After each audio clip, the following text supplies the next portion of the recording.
Hello guys, good evening. So ngayon naka-anchorage tayo dito sa bandang Netherlands, dito sa malapit sa Rotterdam. Kasi naka-schedule pa tayo kung kailan tayo papasok. Okay, so ganito ang sitwasyon, no? So ang oras ngayon alas 9:30 na ng gabi. So kita mo 9:30 na in the evening pero maliwanag pa.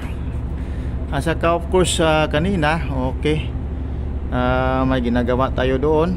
Yan sa may bandang formas natin. Nagpalit tayo ng ilaw doon sa mataas. Ganyan naman trabaho natin, palit-palit ng ilaw.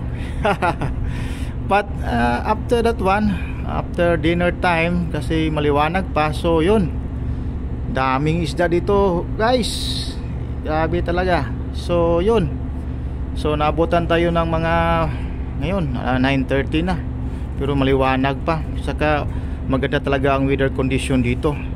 So ngayon ipasilip ko sa inyo yung mga nahuli kong isda. So ganito yan, okay, yun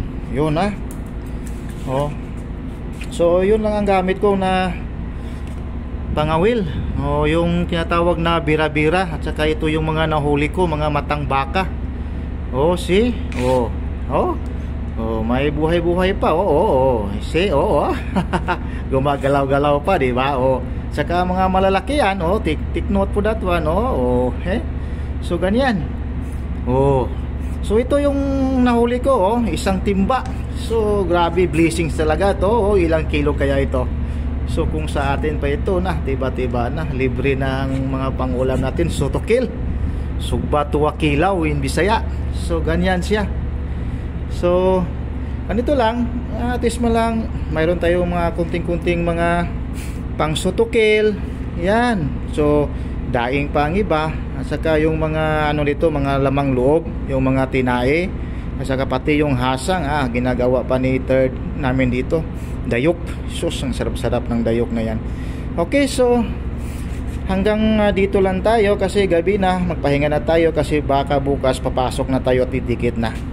So yun lang, konting pasilip-silip lang, at saka dito sa namin, ang Anchorage area. So actually kaninang umaga sa tanghali, daming kuha din nila. Busy man tayo, may ginagawa tayo. So yun, dami-daming kuha nila, mga makaril pa. Ngayon nakuha ko ngayon kasi gabi na, mga matang baka lang talaga.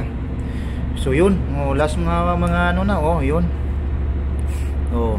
See, ito. Yan, grabe, buhay-buhay pa. When in fact may isa pa kong huli dito ko ta. Ito. Yun. Yan, kita mo. Buhay-buhay, no. Yun lang last kong huli, at saka mag-relax na, tama-tama na. So I think yun lang. So hanggang sa muli. Ito si Licky Arcel. Thank you so much for watching for this simple and short video. Babu.